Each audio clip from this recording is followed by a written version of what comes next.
ध्यान दो इधर। देखो आज हम लोग क्या पढ़ेंगे, प्रिज्म से होकर अपवर्तन, है ना। प्रिज्म एक कांच का टुकड़ा होता है। प्रिज्म क्या होता है, कांच का टुकड़ा, जिससे प्रकाश जो है अपवर्तित होता है, परावर्तित होता है, उसके बारे में पढ़ेंगे हम लोग, ठीक ना। तो ध्यान दो, आवाज़ कम करेगा। प्रिज्म से होकर अपवर्तन यानी कि refraction through prism, refraction through prism, ये है आज का टॉपिक। तो प्रिज्म किसे कहते हैं, सवाल क्या है, प्रिज्म किसे कहते हैं। तो कांच का बना ऐसा पारदर्शी माध्यम, आर पार दिखेगा, किधर दिखेगा, आर पार। प्रिज्म होता है वो आर पार दिखता है, इस तरह का क्रिस्टलीय रूप होता है, इस तरह का त्रिभुज आकार का होता है, ठीक ना। किस आकार का रहेगा, त्रिभुज के आकार का रहेगा, क्रिस्टलीय होता है, मतलब शीशा वाला होता है, जो आर पार दिखता है। कहाँ दिखेगा, आर पार दिखता है।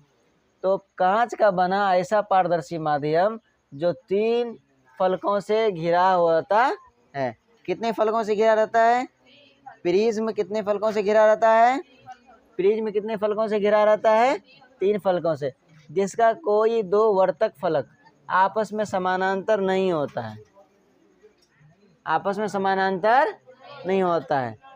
तो कांच का बना, देखो ध्यान से सुनो, प्रिज्म का परिभाषा रहने दो ना। तो कांच का बना ऐसा पारदर्शी माध्यम, पारदर्शी मतलब जिसको हम आर पार देख सकते हैं, पारदर्शी मतलब जिसको आर पार हम, जिसको आर पार देख सकते हैं, जिसको आर पार, हाँ। तो कांच का बना ऐसा पारदर्शी माध्यम जो 3 फलकों से, कितने फलकों से, 3 फलकों से घिरा रहता है, 3 फलकों से घिरा रहता है, 3 फलकों से घिरा रहता है, जिसका कोई 2 वर्तक फलक, जिसका कोई 2 वर्तक फलक आपस में समानांतर नहीं होते हैं, क्या कहलाता है, प्रिज्म कहलाता है। क्या कहलाता है, प्रिज्म कहलाता है। क्या कहलाता है, प्रिज्म। तो प्रिज्म का परिभाषा क्या हो गया, कांच का बना ऐसा पारदर्शी माध्यम जो 3 फलकों से घिरा रहता है, जिसका कोई 2 वर्तक फलक आपस में समानांतर नहीं होते हैं, क्या कहलाता है, प्रिज्म कहलाता है। इसका चित्र है प्रिज्म का, ठीक ना। ये क्या है, प्रिज्म का फिगर, जिसको हम कहते हैं चित्र, ठीक है। आगे देखो, पी क्यू, ठीक है, ये पी से क्यू गया ना, पी क्यू है ना, यहाँ से यहाँ तक।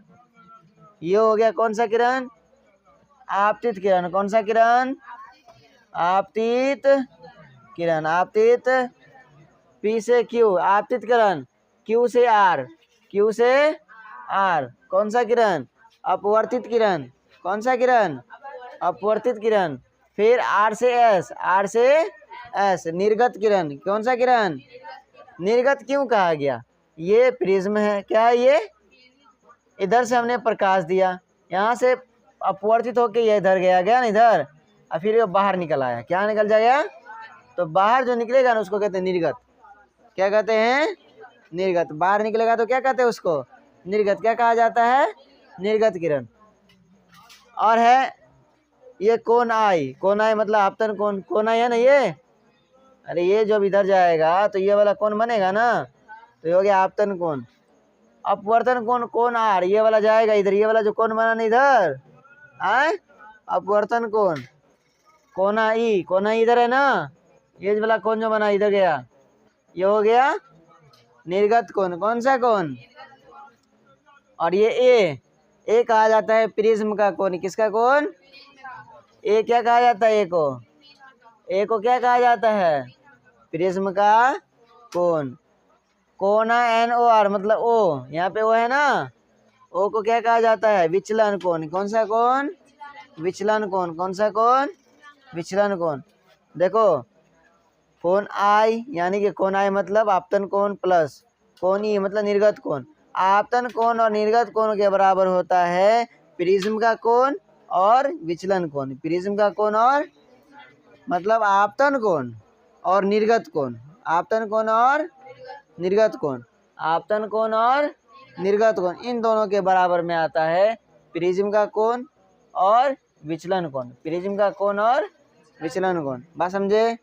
आगे देखो, उसको साबित भी करना होता है, तो साबित करने के लिए क्या करेंगे, तो माना कि ABC एक प्रिज्म है, माना कि ABC एक क्या है, प्रिज्म है। आपतित किरण पी क्यू प्रिज्म की सतह पर ए बी के क्यू बिंदु पर पड़ती है। आपतित किरण ए बी के सतह पर, ए बी के सतह पर, ये ए बी है ना, ए बी के सतह पर पड़ती है ना, क्यू पर, कहाँ पर, क्यू बिंदु पर पड़ती है। यह किरण हवा से कांच में प्रवेश करती है। यह किरण हवा से किस में प्रवेश करेगी, कांच में प्रवेश करती है। तो अपवर्तन के कारण यह अभिलंब की ओर मुड़ जाती है। अपवर्तन के कारण कहाँ मुड़ जाती है, अभिलंब की ओर। अभिलंब ये है ना, इसकी ओर मुड़ा कि नहीं मुड़ा, हाँ, तो अभिलंब की ओर मुड़ जाती है। अर्थात कोना आई से कोना आर छोटा होता है। कोना आई से कोना आर क्या होता है, छोटा होता है, क्योंकि ये मान लो प्रिज्म है, ये क्या है, प्रिज्म। हम यहाँ से प्रकाश जा रहे हैं, ठीक है, इधर से गया। अब ये अगर इधर जाएगा तब ना दोनों कोण बराबर होगा, आए, लेकिन ये तो इधर नहीं गया, ये किधर चला गया, इधर चला गया ना, ये कोण छोटा हो गया नहीं होगा, आए। तो वही कह रहा है कि अर्थात कोना आई से कोना आर क्या होता है, छोटा होता है। नीतीश कुमार आवाज कम करेगा, तुम बहुत बोल रहा है, भगाइए देंगे हम, समझ में नहीं आता है। अपवर्तित किरण क्यू आर, अपवर्तित किरण क्यू आर, अपवर्तित किरण क्यू आर, अपवर्तित किरण क्यू आर प्रिज्म से दूसरी सतह, प्रिज्म से दूसरी सतह एसी पर, किस पर, एसी पर, किस पर, एसी पर बिंदु आर पर पहुंचती है, बिंदु आर पर। ये यहाँ से गया, अपवर्तित होके एसी पर आया, और कौन से बिंदु पर, आर पर। यहाँ एक किरण कांच से हवा में प्रवेश करती है, यहाँ एक किरण कांच से हवा में प्रवेश करती है, कांच से हवा में, इधर देखो, प्रवेश करती है।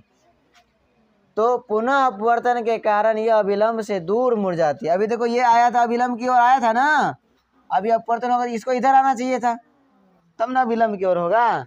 इधर आया नहीं आया, किधर भाग गया, दूर भाग गया। अभिलंब यहाँ ही जा रहा है, उधर जा रहा है, उधर, तो कहाँ भाग रहा है, दूर भाग रहा है कि नहीं भाग रहा है, आए, समझ में आ रहा है, नहीं, बोलो नहीं आ रहा है, चलो तब ठीक है। तो अपवर्तन के कारण, किसके कारण, अपवर्तन के कारण यह अभिलंब से दूर, किससे दूर, अभिलंब से दूर मुड़ जाती है। अर्थात कोना R2, कोना R2, ये R है तो कोना R2 ये किधर गया, ये R2 है ना, ये R2, ये R2, R2 से I1, R2 से I1, R2 से I1, ये वाला, ये दोनों कोण क्या हो जाएगा, ये छोटा हो गया और ये बड़ा, ये छोटा हो गया और ये बड़ा हो गया। तो वही कह रहा है R2 से R1 क्या होता है, I2 बड़ा होता है। फलस्वरूप प्रिज्म से बाहर निकलने के बाद, किससे बाहर निकलने के बाद, प्रिज्म से बाहर निकलने के बाद, बाहर निकलने के बाद निर्गत किरण, कौन सा किरण, निर्गत किरण, कौन सा किरण, निर्गत किरण RS, निर्गत किरण RS, निर्गत किरण RS प्रिज्म के आधार की ओर, प्रिज्म के आधार की ओर, प्रिज्म के विचलित हो जाती है। किधर विचलित हो जाएगी, प्रिज्म से आधार की ओर क्या हो जाएगा, विचलित हो जाएगा। तो आपतित किरण को आगे बढ़ाने, आपतित किरण को आगे बढ़ाने, आपतित किरण को आगे बढ़ाने और निर्गत किरण को पीछे बढ़ाने, निर्गत किरण को पीछे बढ़ाने पर उनके बीच बने कोण, पर उनके बीच बने कोण, यहाँ बन रहा है ना, देखो